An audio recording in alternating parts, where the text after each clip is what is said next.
Well, has my wife left the room yet? Okay, good. They say the first step to overcoming a problem is to admit that you have a problem. I'm here today to try something different. I'm not sure if me admitting someone else's problem is going to solve anything, but I'm going to give it a try. She'll be coming back through that door in a minute, so I got to get to it. I'm here today to proclaim that my wife has an addiction. It's called HGTV. It's bad. It's real bad. It's like real bad. A few months ago, I had purchased something, and with it came a free trial to Discovery Plus. And I thought, oh, well, that'd be cool. You know, good educational stuff for our children to watch. You know, if we get stuck back in the house again doing virtual learning, I could pull out some videos and say, here, babies, watch this. No. Pastor Jennifer had some different ideas. Love it or list it. Fixer upper. Flipper flop. Hometown, almost home. Christina on the Coast. Property Brothers. Rock the Block. Rehab Addict. Windy City Rehab. 100-Day Dream Home. Oh, Lord, help me, Jesus. It never stops. This woman is addicted to these shows. She loves them. She loves to see people renovating homes. She loves to watch what they do and how they decorate them. And look, I'll be honest with you. I'll be transparent. I don't mind those shows. I think some of those people are crazy. Why would you walk up to a 150-year-old home that is falling apart and say, I think I'm just going to fix this and make it better and just knock it down and build something else? I mean, it's common sense to me, but some of these other people, like, they'll purchase these dilapidated houses, and I just don't understand it. Now, I don't mind the show so much. I love to watch, like, the first 5-10 minutes of it. I want to get the lay of the land. I want to find out what's going on. I want to see everything. But then I want to press the fast forward button, and I want to get to the last 5 minutes. I don't care about all that in-between stuff. I don't need to see you hammering nails. I don't need to see you screwing in screws and picking colors for the cabinets. And I don't need all that. Let me see the beginning. Let me see the end. I'm good to go. My wife loves it. I thought that was her. She'll be back in here in a minute. I'm scared, y'all. I'm scared. It's always tripped me out how these people have this ability to walk into these buildings or these houses, and they're able to see something that I can't see. Sometimes I have a hard time getting past what my physical eyes see. I can't see 3 months down the road, construction workers doing their job, the plumbers doing their job. To begin with, I kind of had a little bit of a hard time when we were working down here at the fellowship hall because Pastor Tim was, he was like rapid fire. We'd sit down and start talking. It's like, oh, and we can do this, and we can do this, and we can do in this color, and it'll look good like that. And I was like, oh, Jesus. Ooh, Father. I said, all right, you're going to have to write all that down. I'm cool with it. If you think it'll look good, I'm cool with it. You're the man, Pastor Tim. I'll get the workers out there. We'll get it done. It'll look good. But this part of the detail, no, homie. I can't. Have you ever considered that from, say, a physical point of view or even a spiritual point of view, we're like those houses on those HGTV shows? You know, we're born, compare that to a newly built house. Everything looks nice and clean and good and healthy. We've got a healthy baby back there in the back right now that I'm sure I see Daddy rocking. I can't see the baby, but I have a feeling there's something in his arms. Yep, she's there. She's beautiful. She's sweet and cuddly, and over time she will grow into the young lady that she will become. But unfortunately, when that baby gets in her 30s, she's going to need a little help, probably in the eye department like I did. Maybe when she hits about her 60s, she might need a new hip or a knee replacement. You know, after a while, things start deteriorating, right? But I want you to think about that from a spiritual point of view. when you become a Christian, everything is so wonderful, so exciting, everything is great. But after a while, you begin to feel the Holy Spirit start to put his finger on something and say, nope, we got to fix that. And you're like, but Jesus, it looks pretty. It looks so nice. It's been there for 20 years. You know, some of us are not creatures of change. We don't like change. We like to get it one way, keep it that way. My wife is a piddler. She goes around, she's constantly readjusting pictures and moving this and moving that. And I'm like, stop. Just leave it be. But the Holy Spirit will come into your life and he'll put his finger on those things and he'll say, no, I know this is one of the foundational pieces, but this is not right. I don't know where you picked this up. I don't know where you learned this. I don't know who taught you that, but you got to fix that. And then when he starts working in our lives, we start feeling that tension. We start feeling that stretching, that uncomfortable, not so good feeling where he's kind of stretching us to our limits and bringing about changes that we're not really that comfortable with. Well, I want to propose to you today that the answer is actually in the stretching. You know how they say the secret to the Big Mac is in the sauce? Well, today I'm here to preach to you the answer's in the stretching. If you will turn with me in the Old Testament to 2 Kings chapter 4, and I'm going to read part of this story to begin with, so I want you to hold your place. I'll read the rest of it towards the end, but stick with me. 2 Kings chapter 4, I'm going to read verses 8 through 30. Don't forget that your sermon notes are there on your church app. Also, the Bible app is there as well. I thought that was my wife again, and I got a little nervous. But I'm through that part, so what happens when she's not in here stays in here, okay? Just putting that out there. She'll probably watch this back later, and I'll get in trouble. 2 Kings chapter 4, 8 through 30. Let's begin in verse 8. One day Elisha went to the town of Shunem. A wealthy woman lived there, and she urged him to come to her home for a meal. After that, whenever he passed that way, he would stop there for something to eat. And she said to her husband, I am sure this man who stops in from time to time is a holy man of God. Let's build a small room for him on the roof and furnish it with a bed, a table, a chair, and a lamp. Then he will have a place to stay whenever he comes by. One day Elisha returned to Shunem, and he went up to this upper room to rest. He said to his servant Gehazi, tell the woman from Shunem that I want to speak with her. When she appeared, Elisha said to Gehazi, tell her we appreciate the kind concern that you have shown us, but what can we do for you? Can we put in a good word for you with the king or to the commander of the army? No, she replied. My family takes good care of me. Later, Elisha asked Gehazi, what can we do for her? Gehazi replied, she doesn't have a son, and her husband is an old man. Call her back again, Elisha told him. And when the woman returned, Elisha said to her as she stood in the doorway, next year at this time, you will be holding a son in your arms. No, my lord, she cried. Oh, man of God, don't deceive me and get my hopes up like that. But sure enough, the woman soon became pregnant, and at that time, the following year, she had a son, just as Elisha had said. One day when her child was older, he went out to help his father, who was working with the harvesters. Suddenly he cried out, my head hurts, my head hurts. His father said to one of the servants, carry him home to his mother. So the servant took him home, and his mother held him on her lap. But around noontime, he died. Verse 21, she carried him up and laid him on the bed of the man of God. Then she shut the door and she left him there. She sent a message to her husband, send one of the servants and a donkey so that I can hurry to the man of God and come right back. Why go today, he asked. It is neither a new moon festival nor the Sabbath. But she said, it will be all right. So she saddled the donkey, and she said to the servant, hurry, don't slow down unless I tell you.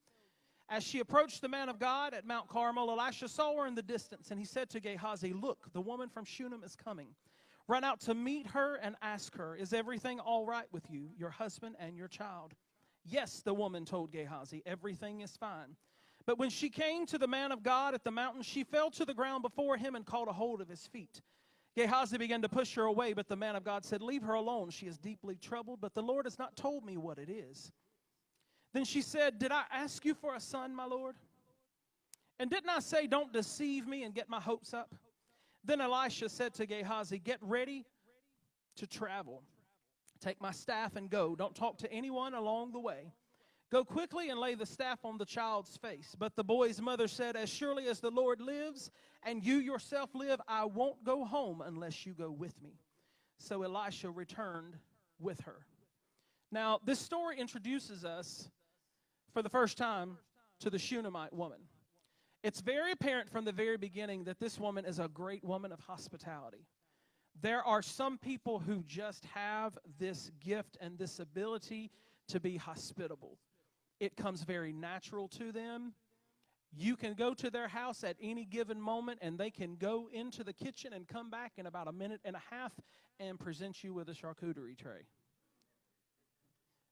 It's like, did you just do that, or did you have that ready, or did you know I was coming? Some people just have that ability.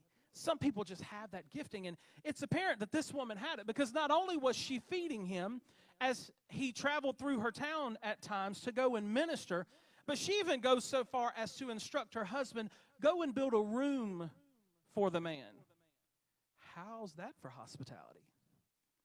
This was her gift. This was what she was doing to minister to the man of God as the man of God was ministering to others. Now, during one of his stays, Elisha asks, how can I bless you? And her first response is, look, I'm good. I don't need a thing. My family takes care of me. I have everything that I want or need. And so Elisha kind of walks away from the situation not knowing, is there anything I can do for her? So he starts speaking to his servant Gehazi, and Gehazi brings up the fact that she did not have a child. Now, I've preached this in other sermons throughout the years, and anytime a woman was unable to have a child, this would have been seen as a great embarrassment. This woman would have been looked at as if she had had some sin in her life which prevented her from having a child, because women were expected to produce children for their husband, but more importantly, produce a male heir. This was very important. Now, technology was not the same back then as it is today. Now we know that statistically, 50% of the time, the fertility issue falls on the man's part.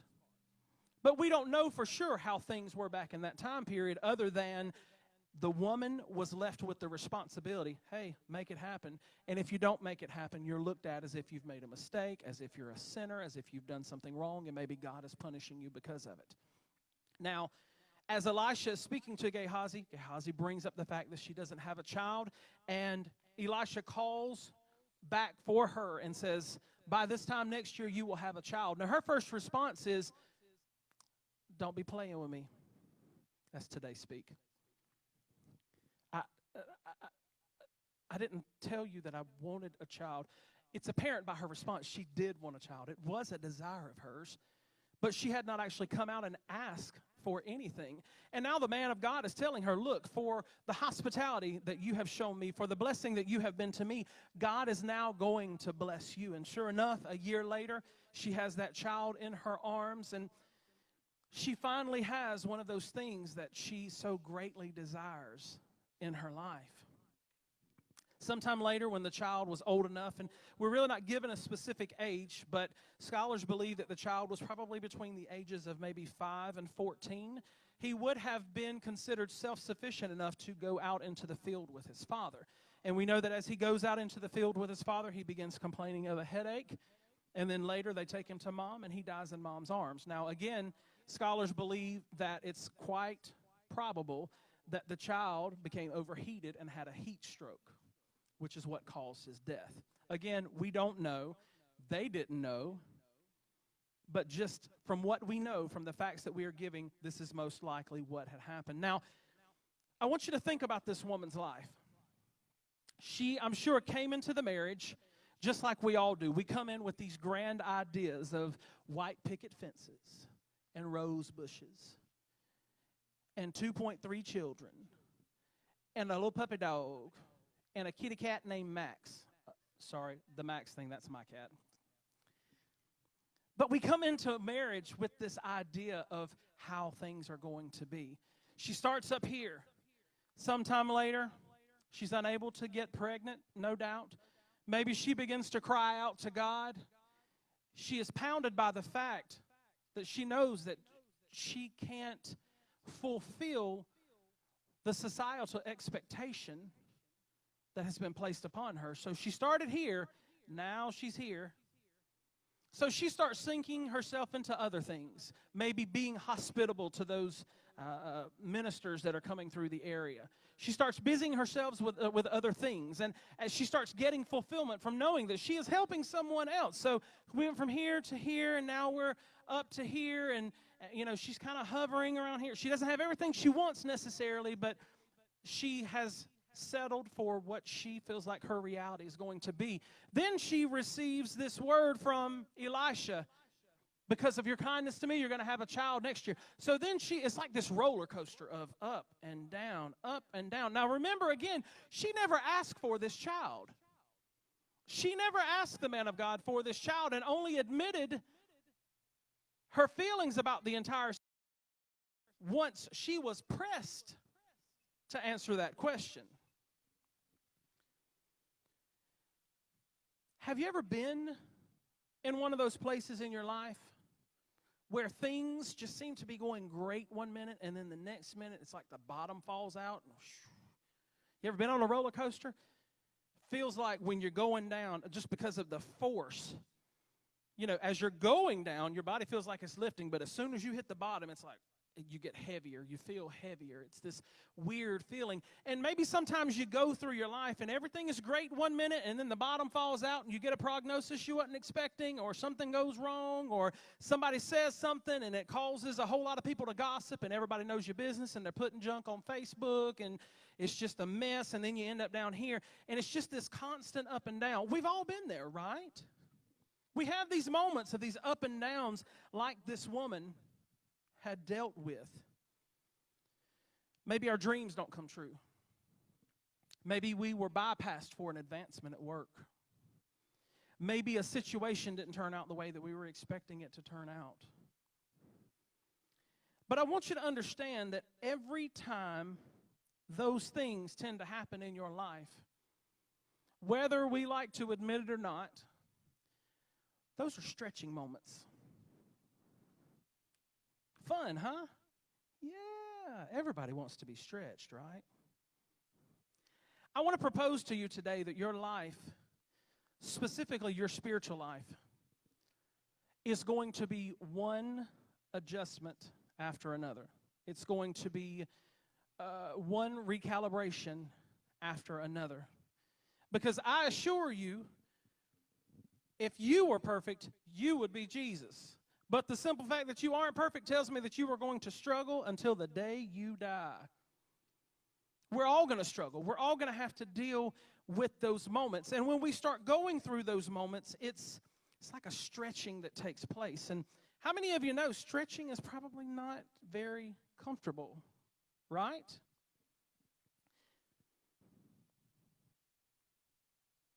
A rubber band was created back in 1845 by a man named Stephen Perry.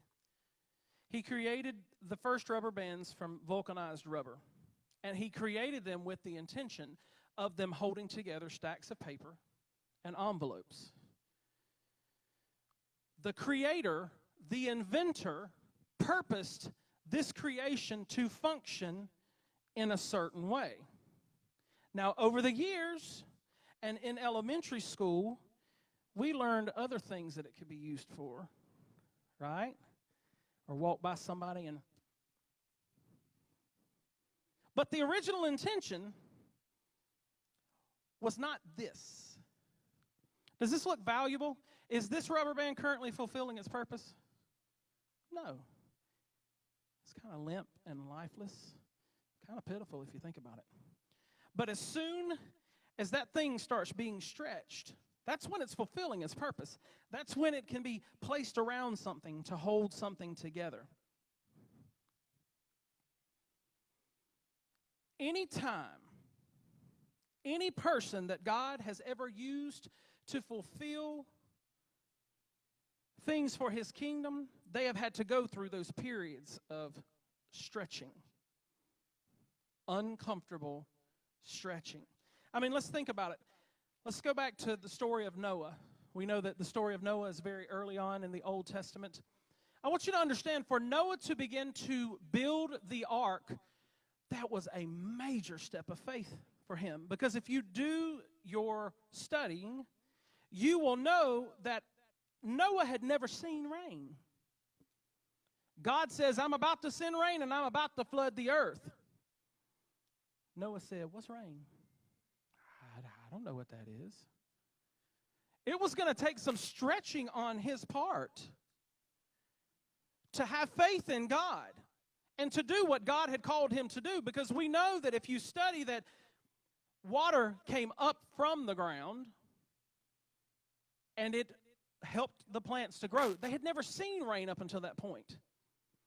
But anytime you go through those places in your life where God is calling you to do something, you can be ready to be stretched. It's never going to come easy. It's never going to feel good, because it's going to put you in an uncomfortable position. And let's be honest here. To be in a position where you have to be stretched, that's a reminder you don't know it all. You don't have all the answers. And your opinions are not really that important. Right? We don't like to be stretched because it's a reminder of our weakness. It's a reminder where we're at and how weak we really are. If you think back to the story of Abraham, Abraham received the promise from God when he was in his 70s that your lineage will be like the stars of the sky. You ever went outside on a really dark night? Also part of that promise was that your lineage will be as the grains of sand. Wow. Stars is one thing, but sand, that's a lot. But here's the kicker. By that point, Abraham's 75, his wife is 65. By the time he receives the promise, his entire childbearing years, they've already passed. They have no children. How's that going to happen? But yet Scripture tells us plainly in Genesis 15:6, it says, and Abram believed the Lord, and the Lord counted him as righteous because of his faith.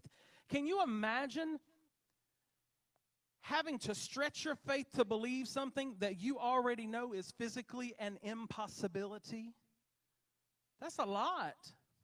Or even the sermon that I preached a few months ago on Gideon, and how Gideon is leading an army of 32,000 men to fight 135,000 Midianite soldiers. And God says to Gideon, you have too many. Excuse me? So God begins to tell him some specific things to do. The first thing he does is he loses 10,000 people. Go back and read this story. By the time we come to the end of it, 32,000 soldiers has now been skimmed down to 300. 300 people against an army of 135,000. Do you think that stretched Gideon's faith and belief in God and his trust in God? Yeah.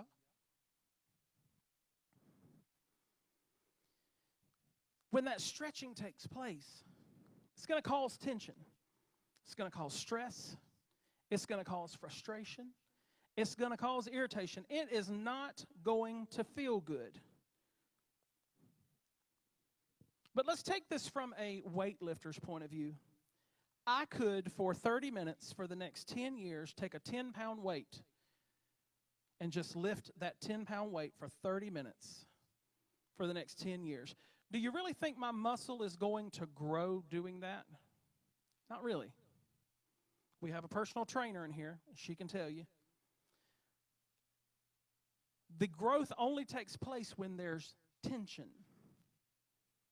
Okay?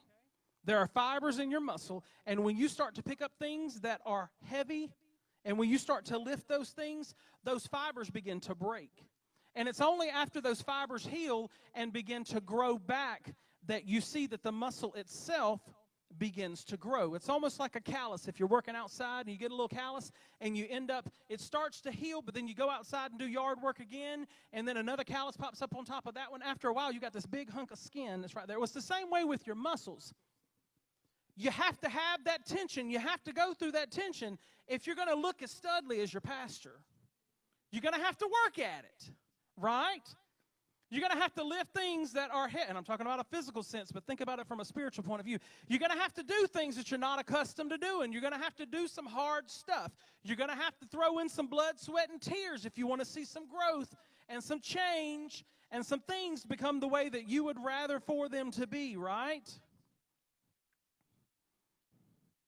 It's going to require stretching of you to increase your faith, to believe that God will bring to pass those things that He promises you. It's going to take a stretching of your faith when, parents, you see your children living like literal hell, but yet you're holding to the promise that He said that if you train up a child in the way that they should go, when they're older, they won't depart. That's going to take some stretching on your part. There's going to be some tension there. Well, Lord, you said that if I train up a child in the way he should go, when he's older, he won't depart. Yes, I did say that. Did I give you a specific age? Ooh. It takes trust on our part. It's going to take a stretching. We're going to deal with tension. When God says, I will supply all your needs according to my riches and glory, but yet you've got 20 bills that amount to $3,000 that need to be paid within the next week, but you know you got $2 in your checking account. Oh, Lord, how are you going to do that? That's when the stretching comes in. That's when the tension. The secret is in the stretching. Sometimes God will wait till the midnight hour. But if He said that He would supply, how many of you have been there and you've seen Him supply? Some of you didn't raise your hand, but I know you. I've known you for about 4 years or longer. We have to endure the stretching, even if it doesn't feel good. You're not going to see any growth or any change unless you deal with the stretching as it comes. God created you just like that man created this rubber band. God created you with the intention of stretching you. That stinks, right? Let's be honest. Lord, I don't want to be stretched. I'm comfortable with my 4 and no more. I'm good. I don't want to have to go to Hardee's and a girl says she's looking for a church and I have to tell, well, you should come to my church. That's uncomfortable. I'm not a people person. The growth, the change only takes place in the stretching. God created you with the purpose of stretching you. Let's go back to the story of the Shunammite woman. The Shunammite woman, she sends her servant to inform her husband to fetch a donkey so she can find the man of God to come pray for her son. But she doesn't actually say that she's going to get him to come pray for him. She just says, fetch the donkey, tell my husband I'm leaving. Her husband asked, why are you going now? Her response was, it will be all right. You think it was all right? No, her child had just died. How would you feel? Elisha sees the woman coming in the distance, and he sends Gehazi to meet her and to check with her and to see if everything is okay. And she looks to Gehazi, the servant, after he asks her that question, and her response is, everything is fine. Nothing was fine. Her child had just died. She had just lost this wonderful gift that she had waited so long for God to give her. A gift that I'm sure that when she prayed to God, she had prayed asking God for it. But she had never said anything to Elisha. But here comes Elisha. She had gotten used to things being the way that they were. He throws a curveball. Yes, she finally gets what she desires, but now you going to take it? No, that doesn't work for me. But yet she's responding, everything will be fine. It will be okay. There are going to be moments in your life where you are slap dab in the middle of hell, and somebody's going to come up to you and they're going to say, are you okay? And you're going to have to learn how to say, it will be fine. It will be okay. God said that He would take care of me. Even when your situation tells you something different. Even when I don't see it, you're working. Even when I don't feel it, you're working. You never stop. Oh, Lord, my situation says something different, but God, this hurts. This stretching hurts. This doesn't feel good. It's uncomfortable. You never stop. You never stop working. Lord, I can't see it, but I trust you. My situation tells me something different, but I trust you, Lord. My eyes see something different, and it seems impossible, but I trust you. The secret is in the stretching. Growth only comes when there's tension. But too many times when the tension comes into our lives, we look at that thing and we say, get thee behind me, Satan. And the Lord said, what did you just call me? It's just like Pastor Jennifer preached this morning in the middle of worship. Everything that is going to come in your direction, it has to go through God first. God has to give the enemy permission to bring those things into your life. So if he is allowing it, then he knows he's got a plan. He's going to see you through it. He has intentions for getting you through that situation, even if it's going to leave you for the next 6 months doing this right here. Oh, it hurts, Lord. You might end up becoming scarred. You might even end up like Jacob with a little bit of a hobble because of the fight you have to go through. But baby, scars are beautiful because it's a reminder of what God brought you through. The secret is in the stretching. Pastor Tim, if you'll join me.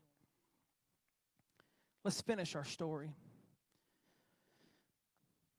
Verses 32 through 37 say this. When Elisha arrived, the child was indeed dead, lying there on the prophet's bed. He went in alone, and he shut the door behind him, and he prayed to the Lord.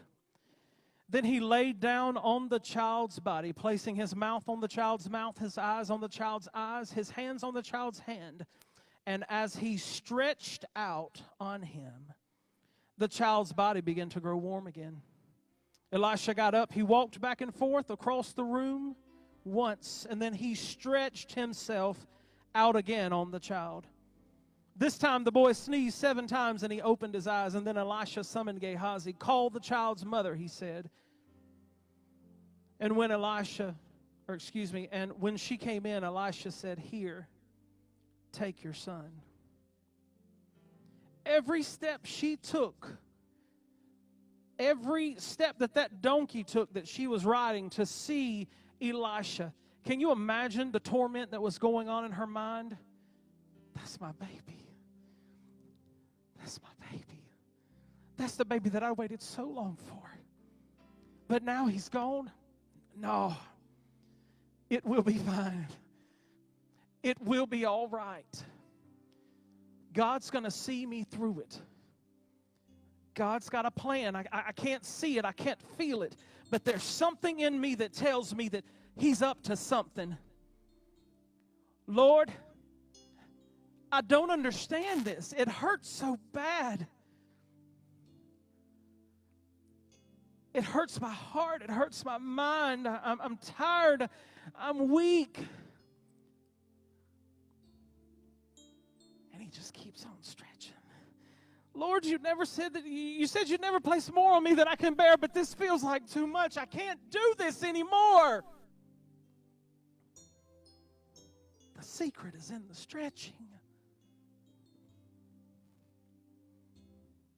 I have no doubt that as Elisha stretched out his body onto that child's body, that this was both a visible, physical, and a spiritual representation of his own faith being stretched.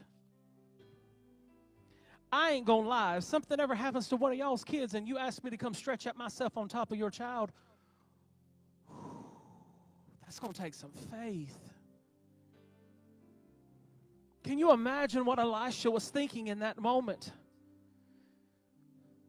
Lord, you used me to prophesy that she was going to have this child. The child she never even asked me for, and now the child is dead. God, I don't understand this. The man of God is being stretched as well. See, God is no respecter of persons. It doesn't matter who you are, how much money you have, how nice of a house you have, how good of a person you have been. It's going to rain on the just and the unjust. That's what the word says. We're all going to have those issues. We're all going to have those problems. We're all going to go through those seasons of struggle and tension and stretching. But the secret is in the stretching. Because he's changing you. He's molding you. He's renovating you, like I was talking about earlier with those houses. He's taking out all of that stuff. You see, you can't get to a more pure form of faith until you get rid of the stuff that's kind of hanging around. It's just like the story that we talked about last week. Lord, I believe, but help my unbelief.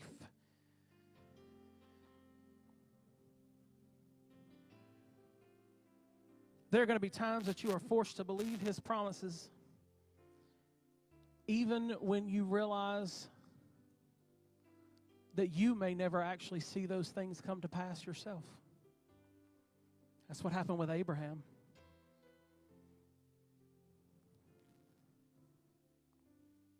But when you understand the purpose for the stretching, you can learn to embrace the stretch. You can learn to embrace the tension rather than rejecting it, because you realize, oh, God, I don't get it, but I know you've got a plan. God, I don't get it, but I'm going to trust you. I'm going to have faith. I know you have a reason for this. We know the story of Job and how Job was one of the richest men in that time period. He had everything, big family, all the riches you could think of. And within an instant, he lost it all. And when we find Job in Job chapter 13, verse 15, the man is sitting on a pile of ash with boils covering his body. And here's his response, Job 13:15. Though he slay me, yet will I trust him. But I will maintain my ways before him. There are going to be moments that you're going to have to say that kind of stuff, even when you're in the middle of the stretch. But if you can hold on just a little bit longer, sometimes it takes the physical a little while to catch up with the spiritual. God will reveal something to you, but you can't quite see it with your physical eyes yet. You're still in this period. God is still molding you. God is still making you. God is still changing you. But there's a purpose behind that too.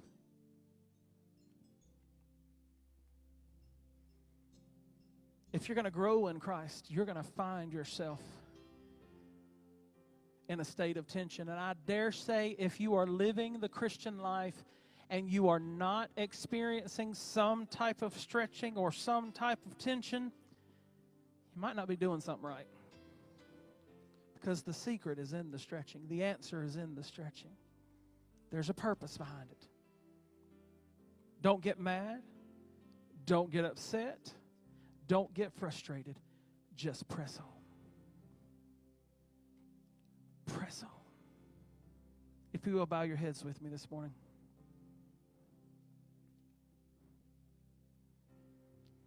Lord, I love you and I thank you for your promises today.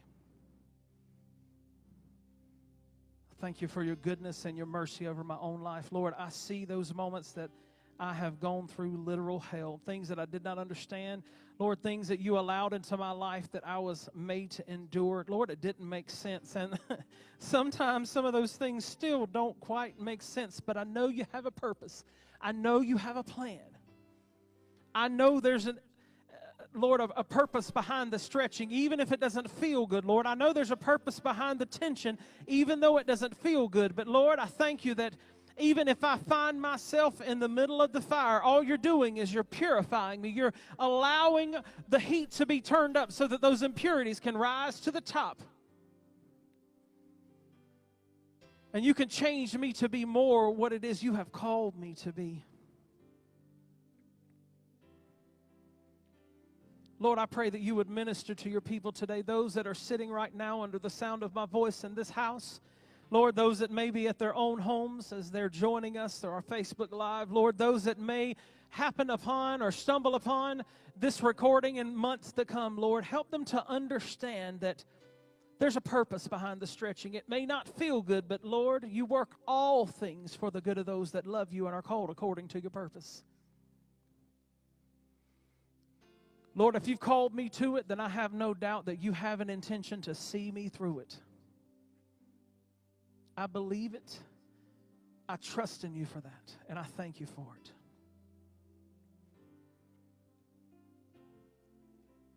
as you keep your heads bowed this morning, is there anyone in this service that has felt that tugging? You know that you don't have a personal relationship with the Lord, but you're sensing that pull towards something that you maybe don't know much about right now. Would you raise your hand this morning? If you've never accepted Him as your Lord and Savior, now's the time. Now, if there are those this morning that have found yourself in a season of stretching, I want to remind you, just like the old kids song says, He's still working on you. Might not feel good, but His intention is not to hurt you today.